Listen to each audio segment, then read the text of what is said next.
Recording started, and I'm gonna start our webinar. All right, Darcy, all yours.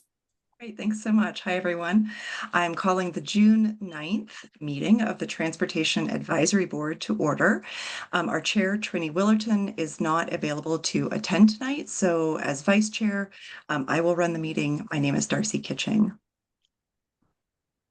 Veronica Sun is our technical host this evening. Veronica, would you review the rules of the virtual meeting, please? Yes, I'm gonna share screens. Oops. Too many things up. Is everyone able to see my screen? Perfect. Thank you for joining the Transportation Advisory Board meeting. To strike a balance between meaningful, transparent engagement and online security, the following rules will be applied for this meeting. This meeting has been called upon to conduct the business of the City of Boulder. Activities that disrupt, delay, or otherwise interfere with the meetings are prohibited. The time for speaking is limited to 3 minutes. No person shall speak except when recognized by the person presiding, and no person shall speak for longer than the time allotted. Each person shall register to speak at the meeting using that person's real name. Any person believed to be using a name other than the one they are commonly known by will not be permitted to speak. Please use the raise hand function to be recognized for public comment. If you're on the phone, you will need to press *9 to raise your hand and *6 to unmute. No video will be permitted except for city officials, employees, and invited speakers and presenters. All others will participate by voice only. The person presiding at the meeting shall enforce these rules by muting anyone who violates any rules. The Q&A function is enabled. It will be used for individuals to communicate with the host. It should be used for technical and online platform related questions only. If an attendee attempts to use Q&A for any other reason other than seeking assistance for the host, the city reserves the right to disable that individual's access to the chat. Only the host and the individuals designated by the host will be permitted to share their screen during the meeting. Thank you. All right, great. Thank you so much, Veronica. Appreciate it very much. Okay, so now our next task is to approve our June minutes. We had 2 meetings in June for June 9th and June 23rd. Now, Meredith, just a little from my understanding here, I see that we referred to the May minutes in the script. I just want to make sure that we are approving the June minutes. I believe that is correct. Yes. Correct. Okay. Excellent. Wonderful. And we need to approve minutes for both of the meetings in June. Is that correct? Correct. Okay. Excellent. Just wanted to make sure.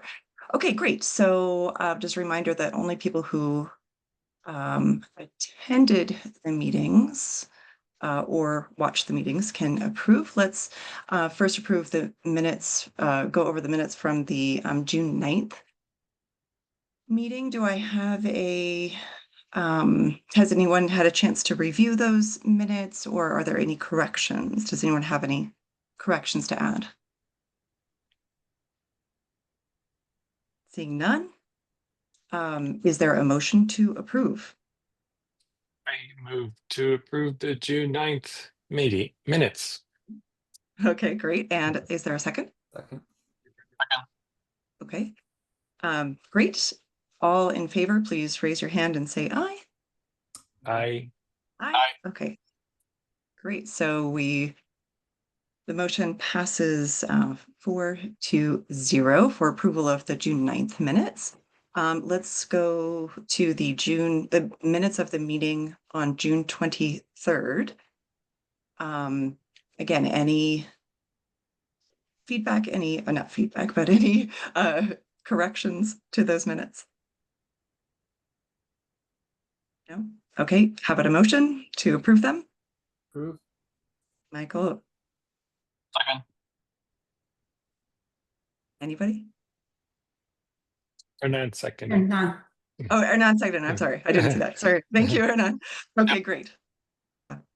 And I think, okay, so let's all in favor, raise our hands and say aye. Okay. Aye. Excellent. All right, great. So they passed the motion passes 4-0. Again, great. So we have approved the June minutes from both of our meetings. Appreciate it very much. We'll now move to public comment. And let's see. Okay. Yes, we're going to do public comment. I'm just sorry, I'm trying to reconcile the two documents here. And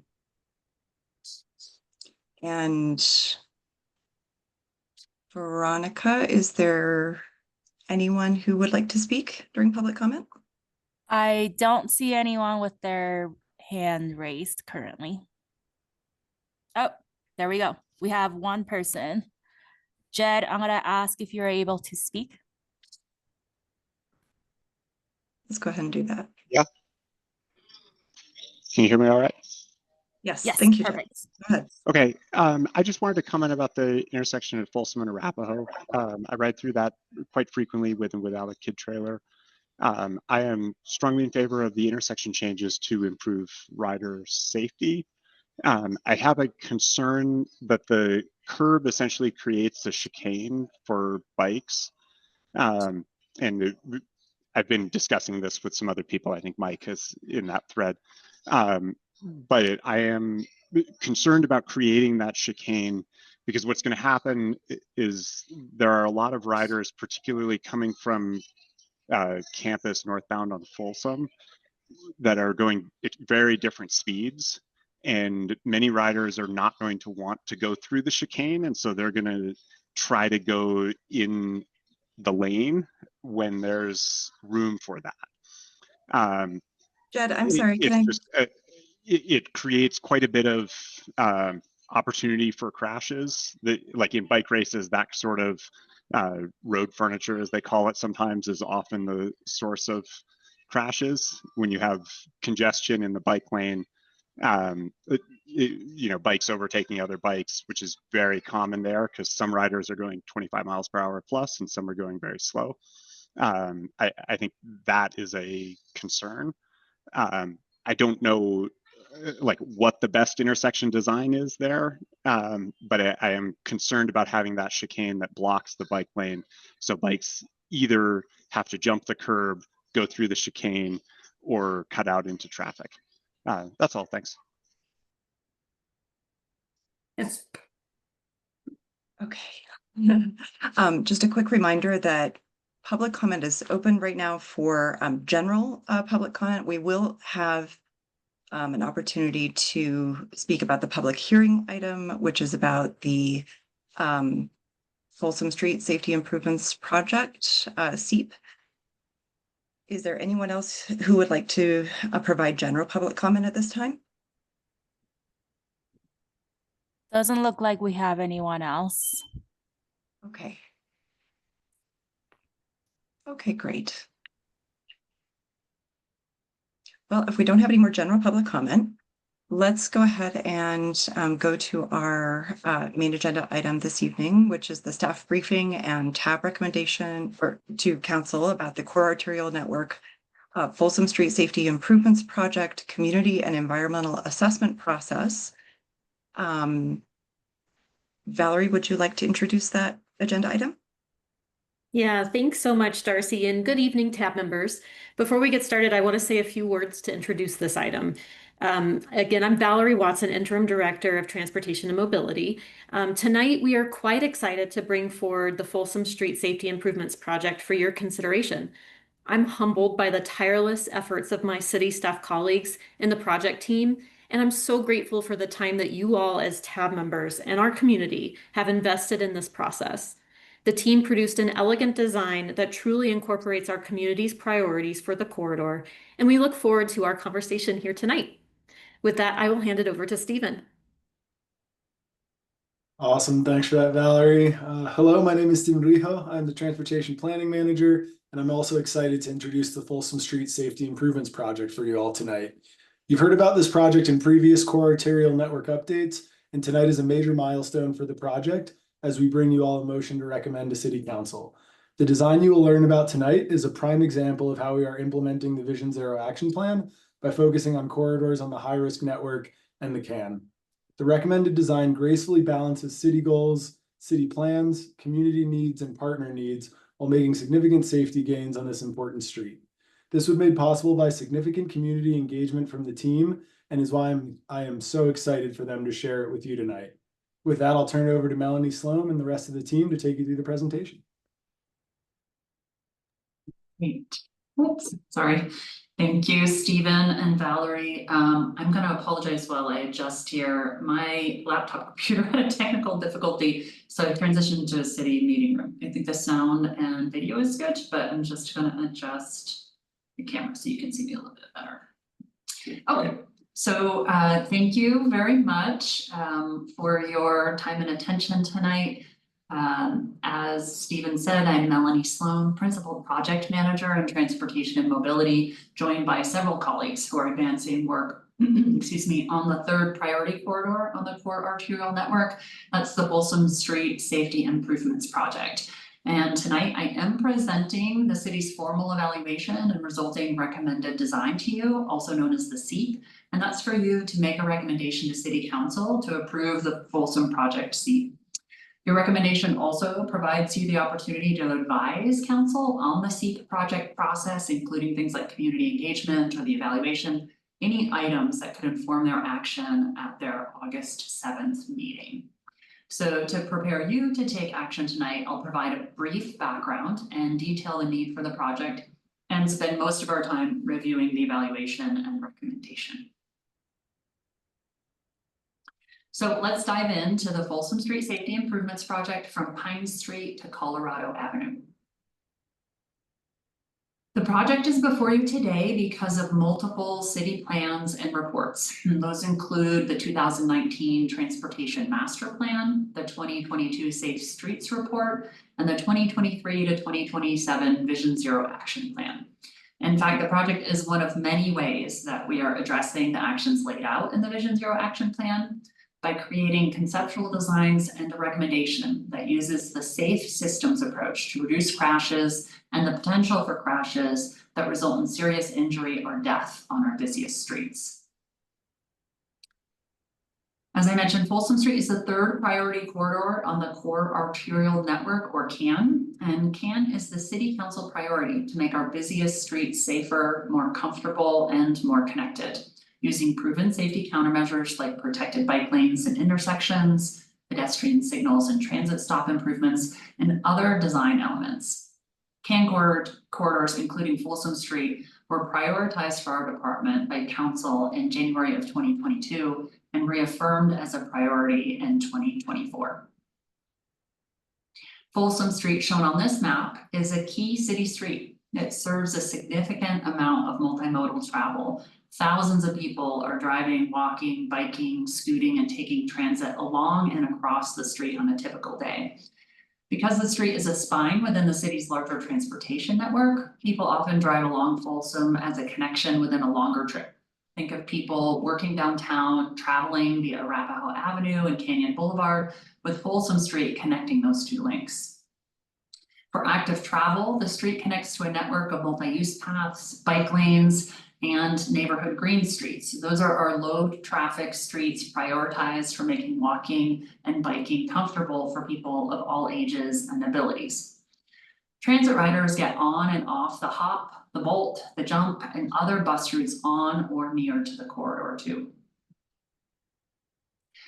Folsom Street connects people to homes, offices, restaurants, shops, grocery stores, parks, CU's main campus, but it also connects people to each other and to that transportation network. Because it's such a key connector, there are a lot of people using the street, but there's not enough space for everyone to travel safely and comfortably. Existing infrastructure for walking, biking, and public transit do not meet city or community standards, and shade is limited on the corridor. The tree canopy, the shade trees provide, like in the pictures on the screen, is about 17 to 20%, depending on where on Folsom you are. And that's less than the citywide average of 22%. And Folsom has a history of crashes, including serious injury crashes. These are the reason for this project. Between 2019 and 2023, there were 218 crashes on Folsom. That averages to about 1 crash per week. They cause delays, property damage, and sometimes serious injuries. In fact, 7 crashes resulted in serious injury, and every one of those crashes involved someone walking or biking. And younger adults are overrepresented in crashes on Folsom Street. About 30% of Boulder's population is between 20 and 29 years old, but they're in crashes and serious injury crashes in higher proportions on Folsom. The goal of the Folsom Street project is to provide a safer, more comfortable street for everyone, no matter how they travel this beloved corridor.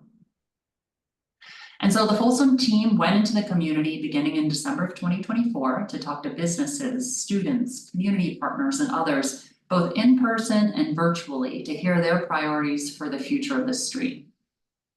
Focusing on meeting people where they are, the team popped up at schools and businesses, at bus stops and on the bus, at community events and through business-specific events, and reached people through traditional engagement opportunities like in-person and virtual open houses and an online questionnaire.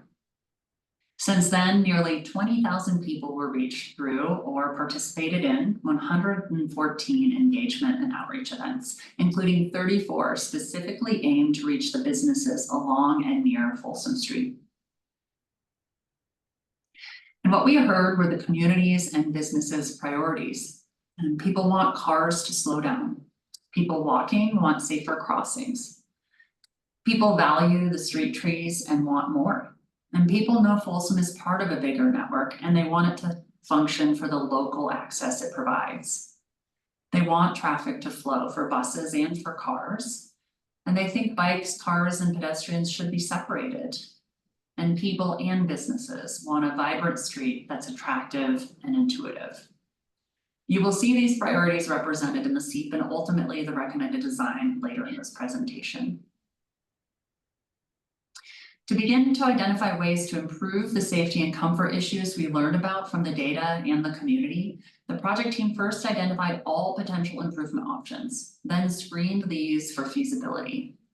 Improvements that would remove transit service or an existing bike facility, add on-street parking, increase the number of vehicle lanes, or require right-of-way were not considered. The remaining improvement options were used to create 3 conceptual design alternatives, which I'll show you in a few slides. But I want to introduce the street's 3 segments shown in the map on this slide, because the alternatives have distinct designs in each segment.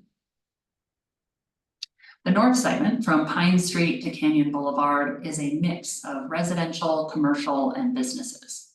There are 4 or 5 vehicle lanes, on-street striped bike lanes with no separation from cars, and a mix of sidewalk types. Now we'll look at the conceptual design alternatives for each segment, starting here in the north segment. The alternative, they differ in the number of vehicle lanes and the types of protected bike lanes. Alternative A retains existing vehicle and center turn lanes and provides sidewalk level protected bike lanes. And so it has the greatest impact on trees, is more costly, and takes longer to implement. And alternatives B and C repurpose through vehicle lanes to provide wider on-street protected bike lanes within the current curb-to-curb roadway width. And so preserve existing trees, cost less, and are quicker to implement. The central segment between Canyon Boulevard and Arapahoe Avenue has the highest concentration of residential, business, and commercial areas, and it's also the most space constrained. There are 4 vehicle travel lanes, a median with turn pockets, the street's busiest transit stops, bike lanes that are narrow and have no separation from cars, and a missing sidewalk on the west side between Goss Street and Grove Street. All alternatives in this segment maintain turn pockets between Goss and Grove to provide the same business access as today, and they don't impact business parking. But the alternatives differ in other elements due to the more constrained right-of-way in this segment. Alternative A maintains vehicle through and turn lanes, provides sidewalk level protected bike lanes on the east side of the street, and closes a sidewalk gap on the west side of the street with a multi-use path because there's not enough right-of-way to provide separated walking and biking facilities on the west side.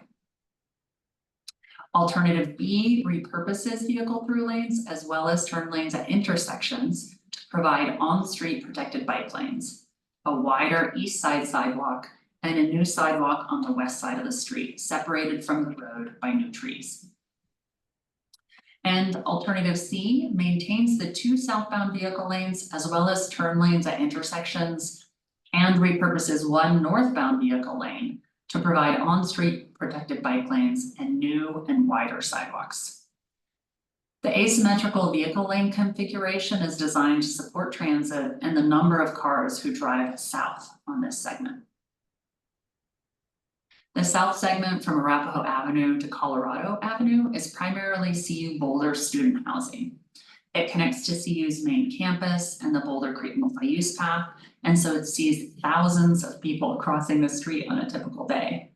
There are 2 through vehicle lanes, a median and center turn lane, an on-street bike lane with painted buffers between the lane and vehicles, and narrow sidewalks that are mostly next to the road.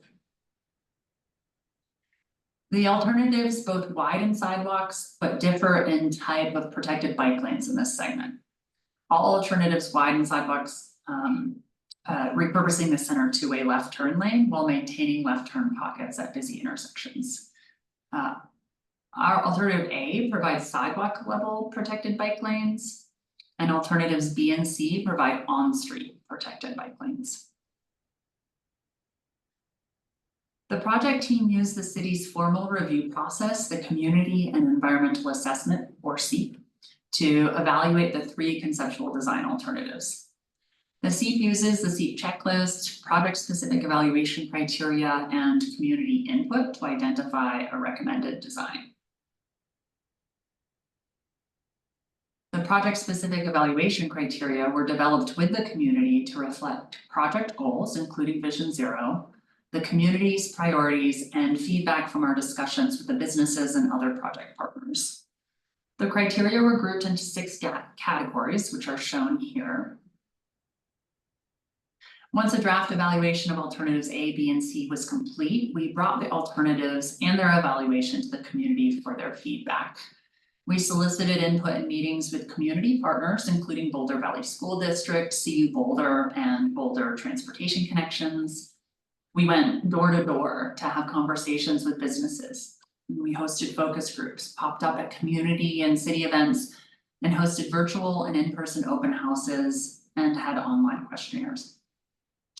Feedback from these conversations consistently focused on the central segment from Canyon Boulevard to Arapahoe Avenue, and shared the importance of maintaining access to businesses, concerns for traffic operations at and between the major intersections of Canyon and Arapahoe. We had requests to improve transit operations and safety with bus stop location and designs, and a continued call to maintain trees and to add landscaping where feasible, both for vibrancy, but also climate benefits and shade. We also heard a desire to keep people walking and biking separated. Taking this feedback into account, the project team revisited the 3 alternatives and created the recommended design shown here. It's primarily based on alternative C, but includes elements from each of the 3 alternatives with distinct changes in the central segment to respond to community and business feedback. The recommendation repurposes space where feasible on this physically constrained corridor to provide safety and urban design improvements. It generally fits within existing curbs due to the repurposed space, which makes implementation less expensive and faster too. It maintains left turn lanes and adds right turn lanes at the busiest intersections of Arapahoe Avenue, Canyon Boulevard, and Pearl Street to keep cars and buses flowing and to reduce the likelihood of turn-related crashes. And it maintains existing business access and does not impact business parking. So as a result, the recommendation improves safety because vehicle speeds are reduced.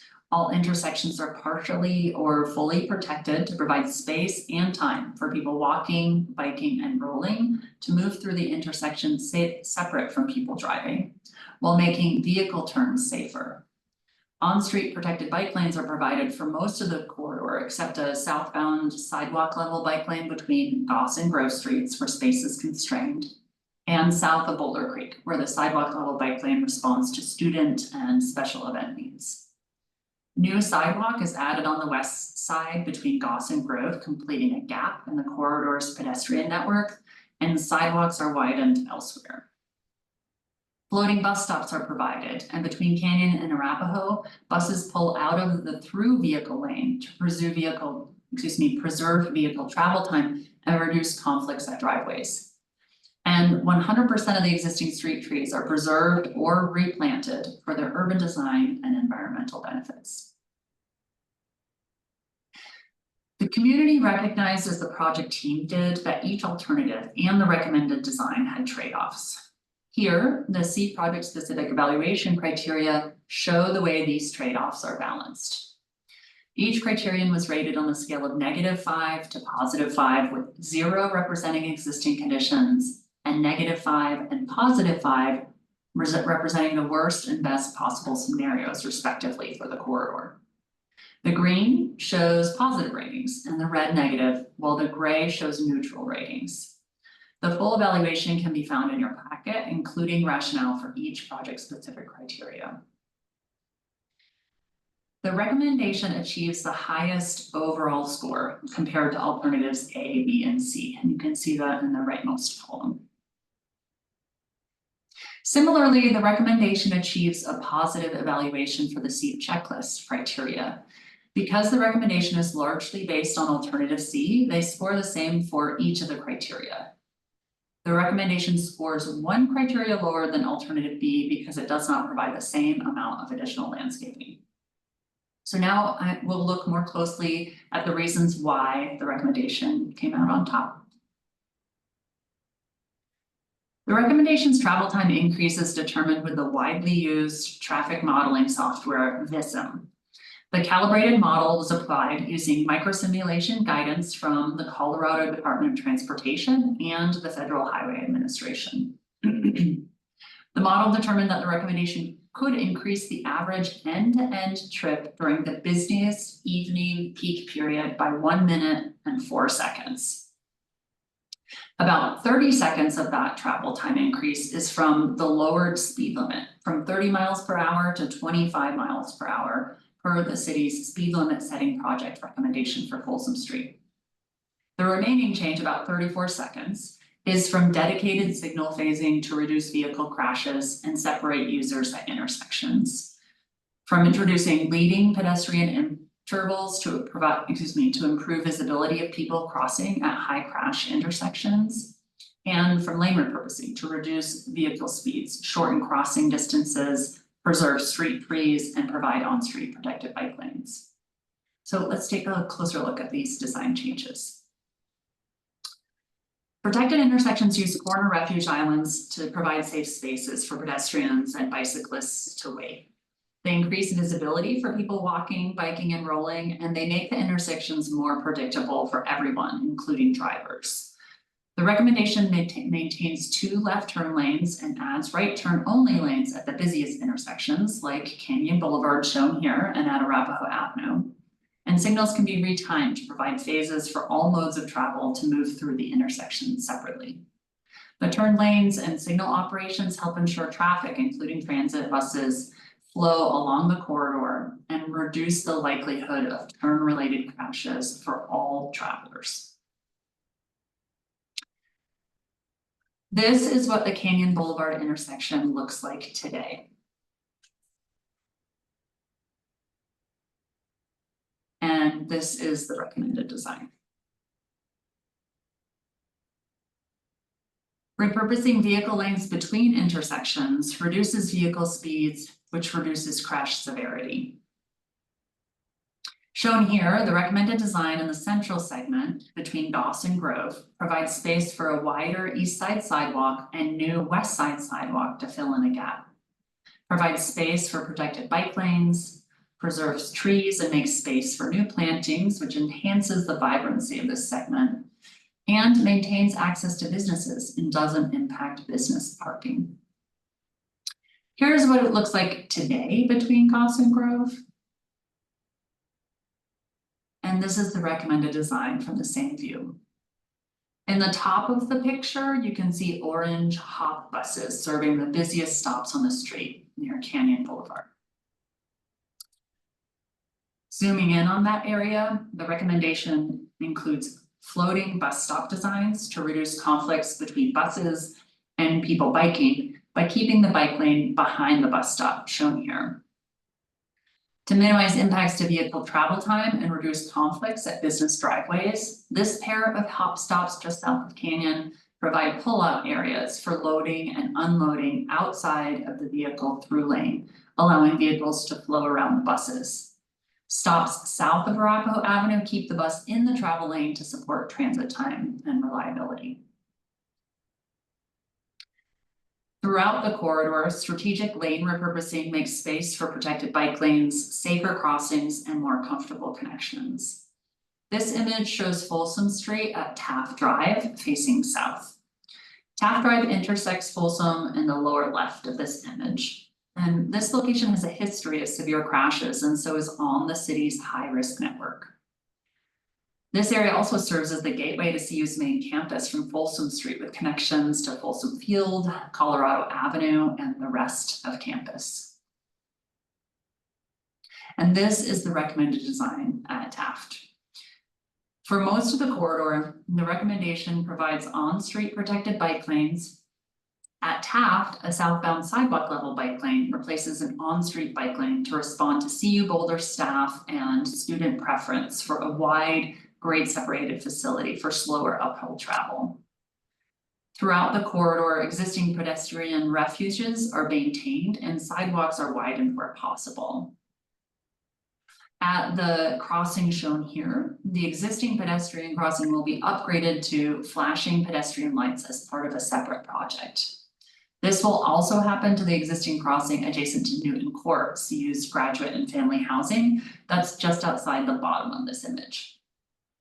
Crossings at busy side streets and driveways, like here at Taft and at Stadium Drive in the middle of this picture, are raised to slow turning vehicles and alert drivers to the presence of people walking and biking. So the recommendation has been carefully crafted to respond to community and business input received throughout the project. As the project team presented the recommendation to the community through in-person and virtual events in late May and early June, we heard appreciation for seeing their input reflected in the design. And many shared their understanding for the multiple trade-offs needed to improve this corridor. With a robust alternatives analysis complete, including thousands of touch points with the community, the project team is confident the recommendation strikes the right balance to make the corridor work better for everyone who uses it. And that concludes the summary of the Folsom Street project SEEP and its recommendation. And again, it's presented to you today for your recommendation to City Council. On August 7th, City Council will review your recommendation and the SEEP and be asked to take action on the SEEP as a call-up item. If it is called up, we'll present more detail to Council at their August 21st meeting at a public hearing. And so I return to our request to you tonight. That's for you to recommend the Folsom Street Safety Improvements Project SEEP to Council for their approval at their August 7th, 2025 meeting. The motion language is before you, and I and the rest of the team are here to answer any clarifying questions before getting public comment, as well as any broader tab questions and discussion. And with that, I thank you for your attention and I turn it back to you. Great, thank you so much, Melanie, appreciate it. Tab members, what clarifying questions do you have? And a reminder that this is time for clarifying questions. Got one. On I think it was slide 32 of the deck. I was wondering about, because we got a comment in general comments about the sort of eyebrows design of these protected intersections. And I think I saw a difference in the layout, the overhead image versus the sort of panned image or the ground three-dimensional image. And I'm trying to figure out like what is the design there. So Yeah, so here in this shot, it looks like this is Canyon and, okay. Yeah, so this is a block north of where Got it. the Okay, commenter all right, spoke. yeah, But the same design applies to both intersections. The same general protected intersection approach applies to both areas. yeah. Yeah. I was just trying to suss out whether if somebody wanted to avoid the eyebrows and not do what was characterized as a chicane, right?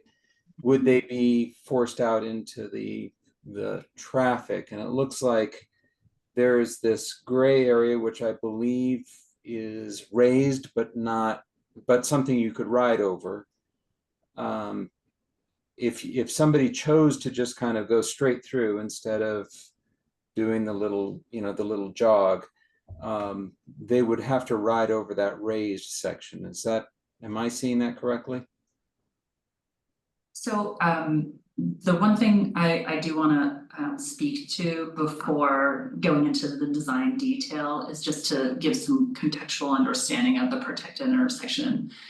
So what you see in this recommended design at Canyon would be very similar at Arapahoe.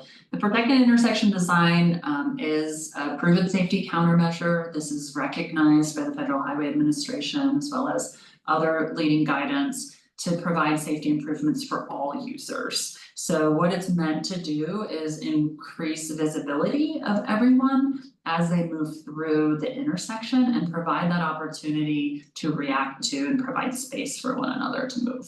And so what that is doing is it's thinking about people walking in, biking, like we heard from the commenter, making sure everybody's going the right speed and the right, and giving each of them the opportunity to see each other when they travel through.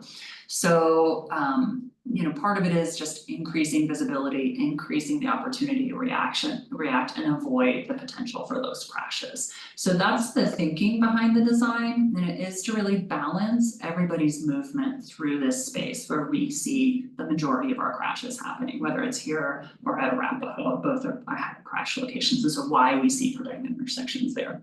So I just want to lay that context that this is a design that's recognized for safety improvements. These intersections have high crashes, and the purpose is to help everyone move more safely through that space.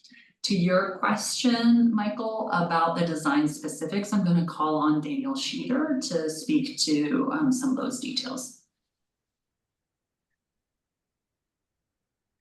Thanks, Melanie. Daniel Sheeter, Principal Transportation Planner in the Transportation Department. Yeah, thanks for the question.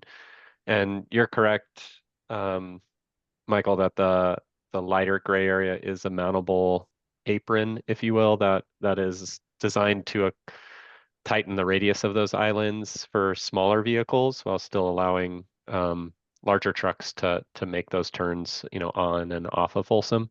So it is typically 2-inch raised to a height of 2 inches with a beveled edge to them. So you can ride over them, but not designed for a cyclist to travel over at a higher speed, or like kind of at a normal 15 plus mile an hour speed. So I think I would probably caution against that. And I would just want to echo what Melanie said and also iterate that, at this level of design, we do have more work to do on the detailed geometry of these corner islands that we would undertake in the next phase if the project is approved. That can include not just smoothing that movement out so it flows a little better for people cycling and the range of speeds we see on the corridor, but also maximizing the queuing space, given the volumes, and as Melanie stated, giving bikes their own dedicated space at the intersection if they're waiting for held up at the signal there, giving adequate space for cyclists to kind of stack up and be clear of turning vehicles, be clear of pedestrians as well. Can I follow up on that? Because the commenter, Jed Brown, mentioned having a child trailer. And I believe, Daniel, you have child trailers. And we have already 2 intersections that have these corner islands at Colorado and 30th and Colorado and 28th. So is that something that is considered in the geometry? Is that an issue for bringing a trailer through these chicanes? We would certainly take a closer look at that in final design. At this stage, we do accommodate our protected bike lane plow behind that. So that's a 7-foot width behind the islands, and in our experience, that does give enough space to maneuver through for longer bikes, including bikes with trailers. But I think there is some details to look at related to the speed we're accommodating that, really, so that you can still continue through the intersection at a reasonable speed and not have to slow to something that would be really be off-putting if you're traveling the length of the corridor. Great, thanks for the answer, Daniel. That was my main question as well about the, how wide can a trailer be to fit through those spaces, and is it, easily navigable? Other clarifying questions?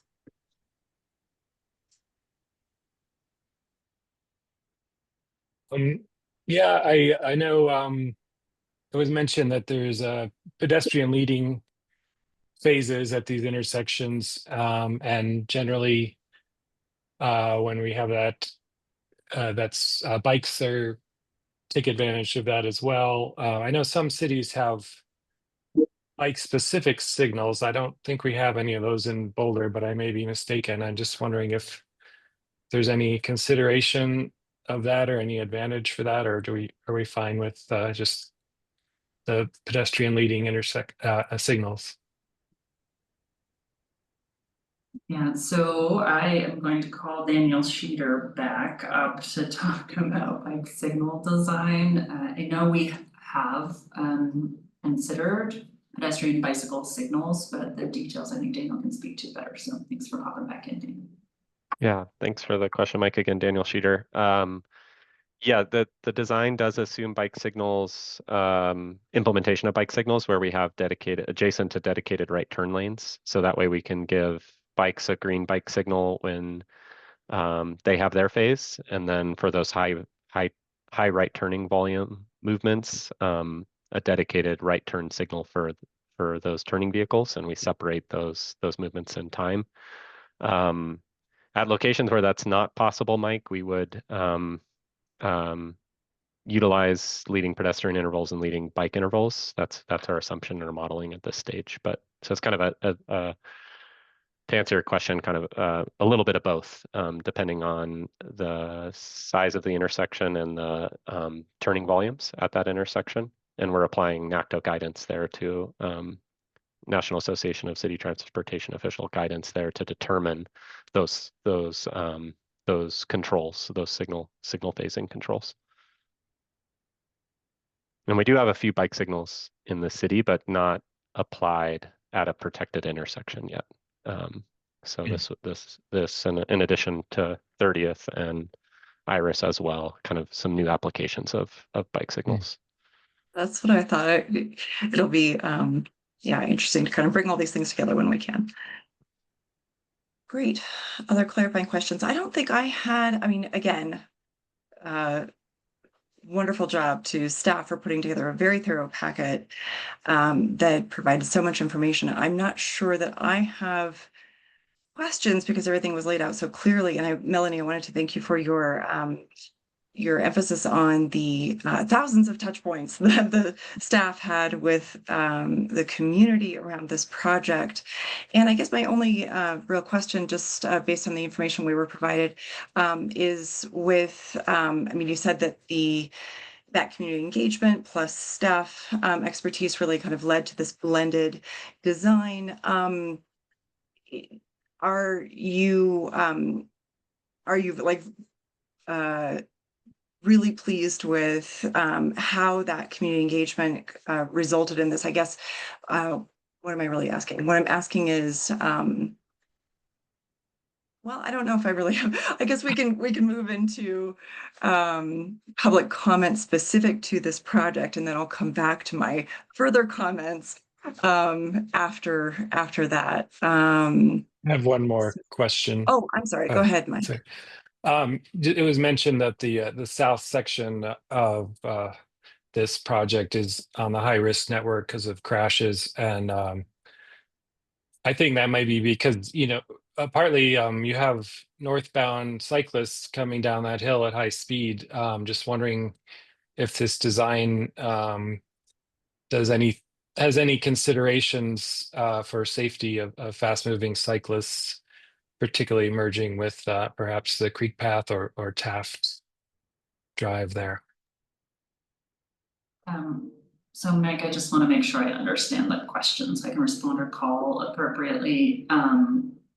You're asking about high crashes, the high crash corridor of Folsom going all the way to Taft, and speed of bikes coming down the hill in the recommended design. Is that what you're referencing? Exactly, yeah.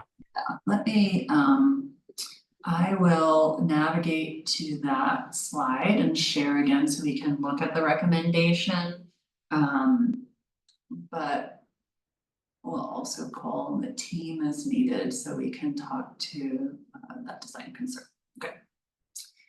Let me pull this back up for you.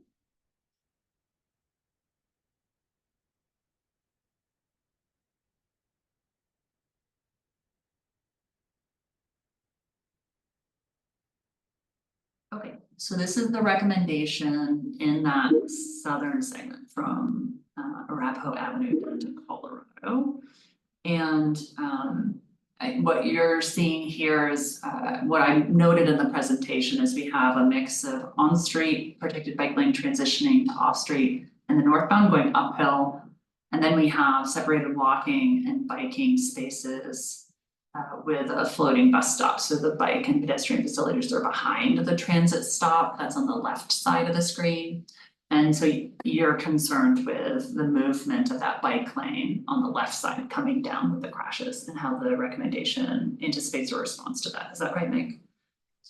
Yeah, and I can see just looking again at this that it does look a bit safer with perhaps that path going up to sidewalk level there right before Taft. That might. Yeah, so there are quite a lot of design considerations the team put into this segment. So I'll call Daniel Sheeter up. He can speak to the specifics you're starting to see and connect some of those, but he can connect those dots for you a bit. Yeah, thanks, Melanie. Daniel Sheeter again. Yeah, I think some of the big moves here from a design perspective to improve safety, particularly with those faster downhill speeds, Mike, are right at that Taft intersection, as Melanie was highlighting, and as we looked at crash patterns here over the past 5+ years, we did see a pattern with particularly southbound right turning vehicles kind of hooking in front of a downhill cyclist who's also traveling in the bike lane at speed. And so to mitigate that with the recommended design, one of the major changes, I'll walk through a couple. One is closing or relocating, I should say. There's today, Melanie, if you toggle back a driveway curb cut to the parking lot there, the surface parking lot, and we've closed that in the recommended design and shifted it around the corner to Taft. So we're reducing the conflict points along Folsom Street. And then the second kind of big move is related to just calming those turns and slowing those turns down at Taft, the turns that remain at Taft. And that's where that raised crossing comes into play, and setting that bike lane back on that raised crossing so that vehicles are making that turn very slowly and improving visibility to any downhill cyclists who may be approaching from behind them. So that's the big change there. The bus stop Melanie mentioned actually shifts from its current location today off the screen north of the creek to the other side of the creek and a little beyond the creek access point. So that eliminates some of the conflicts we see today at Taft, between people getting on and off the bus and downhill cyclists as well when that bus is blocking right in the bike lane or sitting right in the bike lane, waiting right in the bike lane. So those are some of those major elements, I think, for the downhill direction, Mike, to highlight. Great, thanks so much. Yeah, thanks, Daniel. Ernan, you've had your hand up. Yeah. I really like this project overall. I used to bike from Valmont all the way to the engineering center for years when I got my when I was doing grad school. So I think this is pretty cool. Yeah, yeah. I mean, a part of me, I I don't know how to put this. Like, it was so much fun to go from I guess will it be Colorado, right? No, wait, what? Yeah, Colorado Avenue. Is that where yeah, from the stadium, I will have go down the hill, wouldn't have to pedal once all the way to mine. Like, so I mean, it wasn't safe. This is much safer, so it's very much appreciated. But yeah, I just wanted to say I remember that was one of the funnest parts of my day. Just get out of school and just go down that hill. It was awesome. Incredibly dangerous, so this is way better. So yeah, overall great. I do have a question though, like that email that we received from Pete. I remember he had written an opinion piece a long time ago, but as a former EAB member, it did um it did get my curiosity because I was wondering if the CEAP accounts for additional emissions in its modeling that come from the increased travel time. Because I was thinking too, July 4th just happened. Boulder had banned. People are happy because of like the air pollution. So people we care a lot about air quality. So that made me think. And it's not a critique. It's just kind of like I want to understand and learn a little bit more about that. Because I guess if you have vehicles, increased speed time all across the city, because I mean from the past 3 meetings, it seems like there's a trend for this road dieting, and then you multiply it by thousands of vehicles per day, and then per year. I don't know. It just kind of got my curiosity, so I wanted to see if that's part of the CEAP modeling or not. Yeah. So great question. I know the environment was a concern from a lot of the community members we spoke to, and the community and environmental assessment process does ask us to think fully about our alternatives and recommendation. So what I can tell you, Hernan, is that when we did the research and evaluating the alternatives and the recommendation for environmental impacts, including what you might see in SEEP checklist criteria is air quality. The SEEP language is perhaps a bit dated, but includes considerations for emissions, both particulate as well as others. And so that's where we speak to it. In the packet, you'll see in the SEEP checklist and in the attachments to the SEEP more detail about that evaluation. And what we understand from transportation research is that vehicle lane repurposing, it doesn't really lead to increased emissions. The findings just aren't there to demonstrate that that's the case. In fact, what it finds is the best way to reduce emissions, including greenhouse gas, are to really provide demand-based solutions. And so that's providing transportation options like multimodal improvements that are truly safe and connected. And by doing so, there's quite a lot of evidence that shows that can reduce emissions, including from particulate, but other air quality and climate. We can assume greenhouse gas emissions would perform similarly, and that's what we did in our evaluation. So we didn't specifically calculate greenhouse gas, but we understand from the research and literature that similar emissions behave in reducing from these multimodal improvements. So yeah. Okay. Thank you, thanks, Melanie. So let's go to public comment specific to this project now. Members of the public, thank you for your time and interest in this topic and in making Boulder a better place to move around. So we're ready for your feedback on this particular project. Please use the raise hand function on your screen to be recognized and state your full name. You'll have 3 minutes to speak. Veronica, do we have anyone wishing to speak about this project? Let's see. Not as of right now. Okay. Well, and my apologies. I didn't clarify initially that the first public comment period was intended for general comment, and that our commenter, his comments relate to this project. So, okay, shall we move into our deliberation. If there is no one who wishes to speak about the project, tab members, we can move into our deliberation and our recommendation to City Council. So just to remind you about the task at hand, we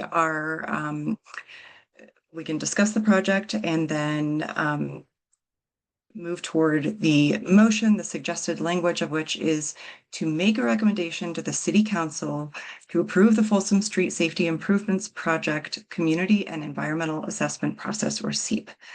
And again, that'll happen in August with City Council if we make this recommendation. So let's go ahead and does anyone have general comments or further questions about the Folsom Street project? Yes, Michael.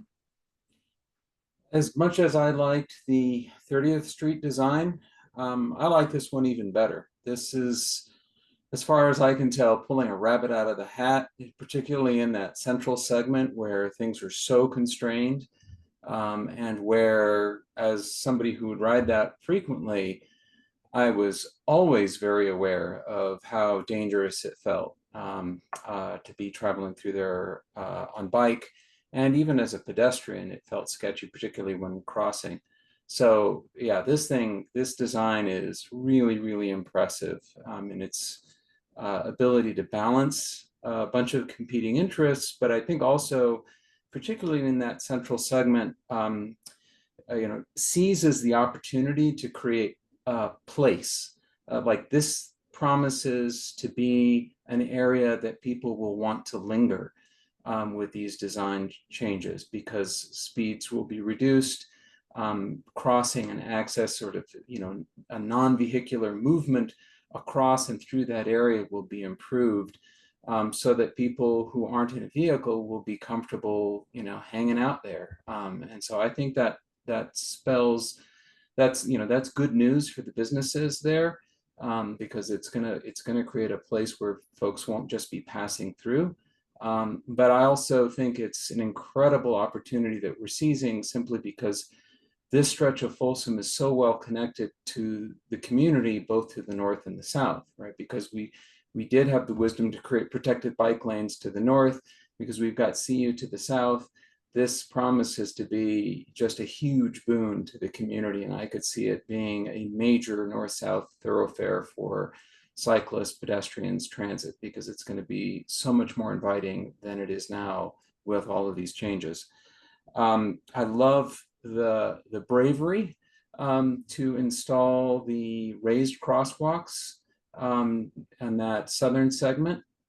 I think that is, strategically a great choice.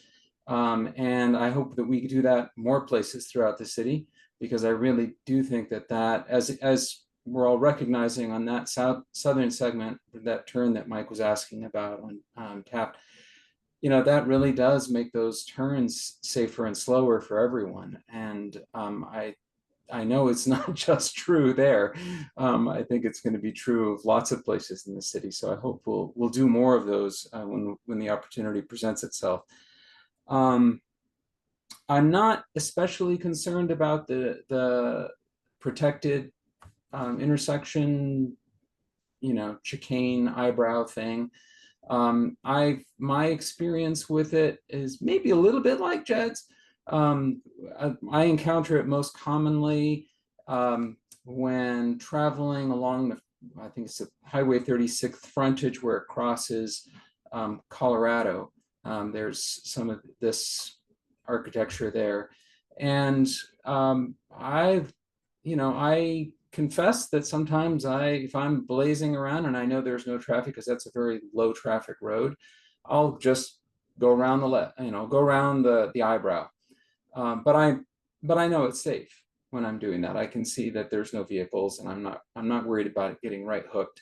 But if the light is, if I have to stop because there's, I've hit a red light, then I do use it. And then I'm positioning myself where I can be seen by cars that may be coming and through the intersection when the light turns green. So I think there's value to it. And I think, I'm sure you guys all know this, right? It's very likely that humans being humans, they're going to kind of do what I do if they're, if it makes sense for them, if they feel safe doing it. but I would just anticipate that, you know, some people will do it on Folsom, just as I've been doing it on other streets. But in general, you know, no gainsaying the safety benefits of that protected intersection design. I think it's there. It's going to protect a lot of people, and so definitely worth doing.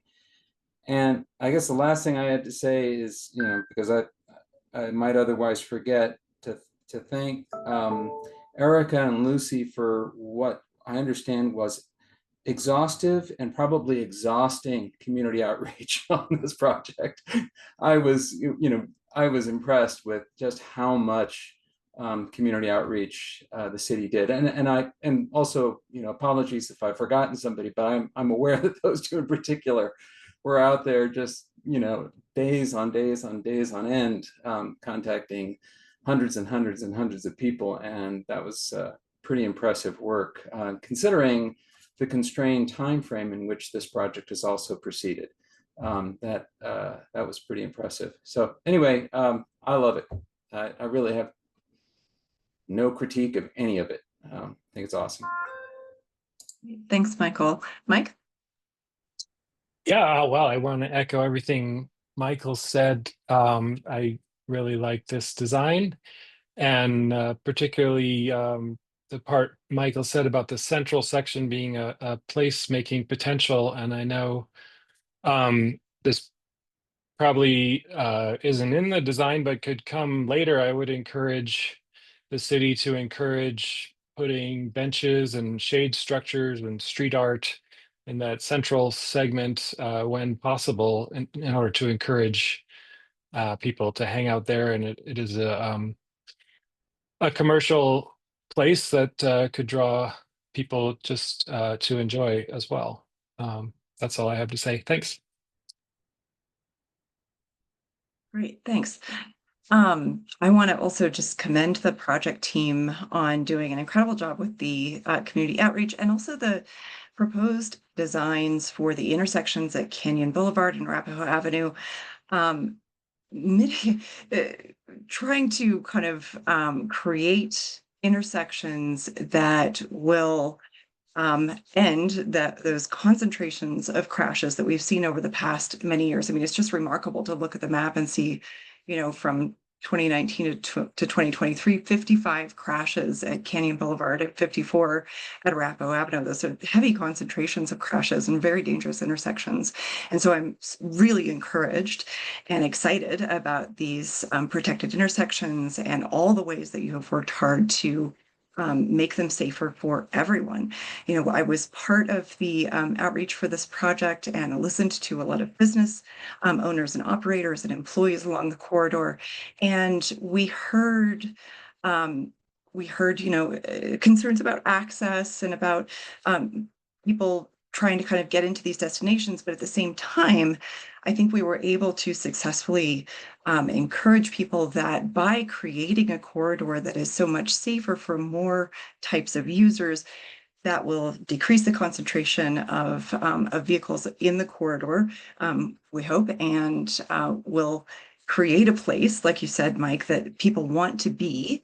And I, for one, I work on Folsom, and I'm really excited about being able to bike down Folsom. And right now it does not feel safe to me at all. And I bike down 28th on the multi-use path.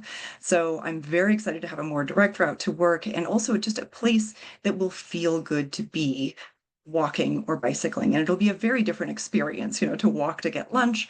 I think more and more people will be able to use this corridor in an active way, and using the transit along the corridor. So really excited about that. I think, again, the information you provided us is very thorough, exhaustive, I would say, and with all the details about all the work that you've done over the past several months. And so thank you for all of that excellent information. And if there aren't any other comments or questions, we can move into the recommendation. Does anyone else have anything else that they want to add? Okay, so let's go back to the motion. Valerie, would you like to put up the language again for the motion? I have it here, but let's just, so that we can all see it at the same time. Or Melanie, could you bring up that slide one more time? Oh, I'm sorry. Okay. Slide 41. Just so we can all see it at the same time.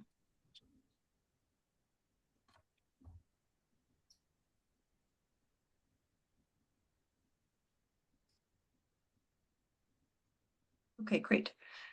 So, so the staff recommends that TAB consider this motion to make a recommendation to the City Council to approve Folsom Street Safety Improvements Project SEEP and recommended design.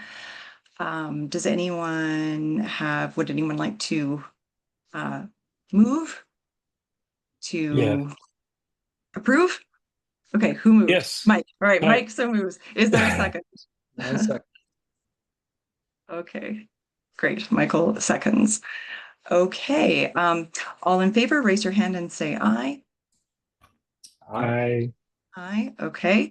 Motion passes unanimously 4-0. Thank you so much, everyone. Great. Okay, let me get back to my agenda here. Yes. Excuse me. Do we have or not? I'm sorry. What did you vote or not? Thank you so much. I think I saw, yeah, I saw his hand. Yeah. Yeah. Sorry. Thank you. Great. It fell off my screen. Thank Okay, thanks, everyone. That was our major agenda item for this evening. Now we can move into matters from staff. Valerie? Thanks, Darcy. We don't have any matters from staff for you tonight. Okay, thanks very much. Matters from the board. We did say that we would kind of do a little walk and bike month recap. I'll just get that started. If anyone wants to add anything, please feel free.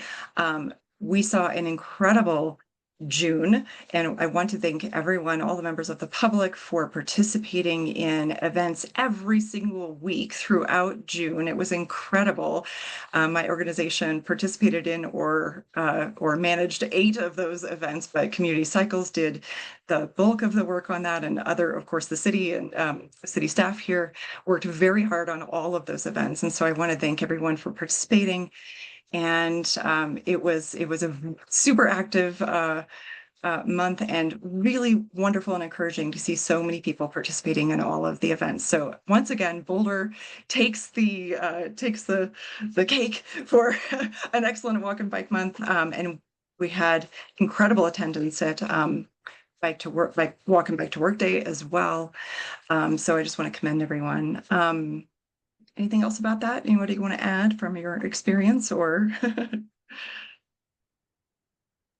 No, you all enjoyed it?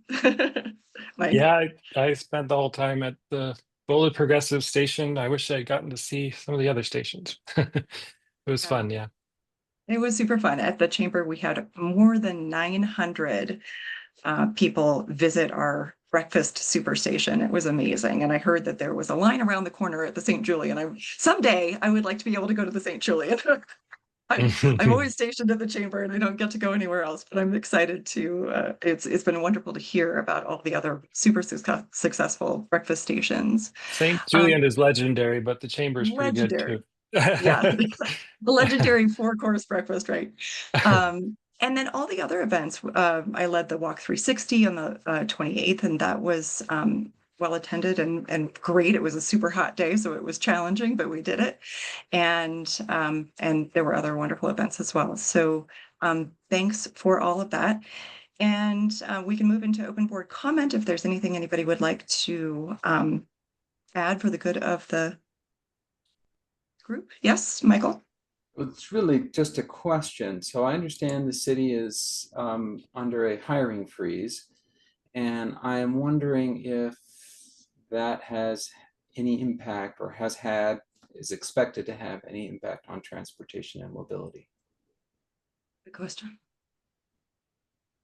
Valerie Watson, Interim Director, Transportation and Mobility. Thanks for asking. I'm happy to speak a little bit to that tonight. You are correct. The entire city is currently under a hiring freeze. We don't have, a definitive sense for when that might be lifted in the future. I think it really is going to depend on economic forecasts and other information that will come in later in the year and as we consider the proposed 2026 budget. For our department, many of our vacancies, we do have about a 30% vacancy rate in our department. Most of those positions are either full-time or seasonal maintenance positions for our summer and winter street sweeping, snowplow, all of those operations for maintenance. And one of the things that the city is doing right now is just assessing critical public safety oriented positions, really essential services. We were able to get a few exemptions to hire some existing vacancies that really fall into that category. So we'll be moving forward with those hiring processes in the next few weeks. And those are all in our maintenance team or our transportation operations team, those exemptions that we were granted by our city manager's office. So to answer your question about impacts, I think many of those vacancies have been persistent due to other factors, such as just the state of the market and just difficulty in recruiting people to work some of our maintenance positions over the years. Many of our teams are still fully staffed, and unless there's attrition, I think we will continue to have those full teams working together, like you've seen. But yeah, I think the impacts would probably really come if we are not able to fill some of those core maintenance positions that may impact levels of service to the community for some of our transportation maintenance and operations work. And we're really trying to just take a look at that right now and make sure that we can find the coverage where we need it. But this is all really a good opportunity for TAB to be following that conversation around the long-term financial strategy for the city. That's because later this year they're going to ramp up a community conversation. You all are welcome to encourage to participate, called Fund Our Future. And that will be really looking at where are we putting our funds and what is the community's priorities for levels of service for the essential services that the city provides across all disciplines. And so, that being an opportunity this year to really talk about the services and the levels of service, is also a chance to just consider the state of the hiring freeze and what that means. So trying to connect the dots there for you all as TAB members, that might be another place to engage aside from these meetings that we have together on that topic. Yeah, thanks for mentioning that, Valerie. I would also encourage everyone to be involved in the comprehensive plan discussions that are going on this week. Unfortunately, there was an event this evening that we couldn't attend, but there are others coming up, which you can find on the website for A Bolder Future. Tomorrow at Fairview High School, tomorrow evening from 6 to 8 p.m., there's an event that requests an RSVP. And then on July 30th, there will be open office hours at the municipal building for people interested in that project. So I encourage TAB members and others to be involved in the comprehensive plan discussions as well, because those are relevant. And there is, of course, a transportation component to that. And as we know, land use planning and transportation planning are inextricably intertwined, and all the decisions that we see city council and staff making are really relevant to all of those larger discussions. So I encourage everyone to be involved in all of that. We've had an incredibly efficient meeting this evening. It's only 7:14, and I think we're just about finished. Future agenda topics, I don't have any readily at my disposal, but I know that we'll be talking about the TDM ordinance again coming up soon. I believe, is that right, Valerie? The AMPS project and the TDM ordinance, perhaps in August, maybe, or? Right. I think we're looking at August, September timeframe. Yeah. Gotcha. Okay, great. And I don't think there's anything else that we have on our plate this evening. So if there's nothing else, anything else? Okay, nothing else. Would someone move to adjourn the meeting? Move to adjourn. All right, Mike moves to adjourn. Is there a second? Second. There are none seconds. Okay, all in favor, please say aye and raise your hand. Aye. Aye. Okay. Anyone opposed? Nope, great. So we voted to adjourn at 7:15 PM. Amazing. Thanks everyone for such an efficient meeting, and thanks to staff for all of the details on the Folsom Street project. Appreciate it. All right, thanks everyone. everyone. Thank you, guys. Good night. Bye.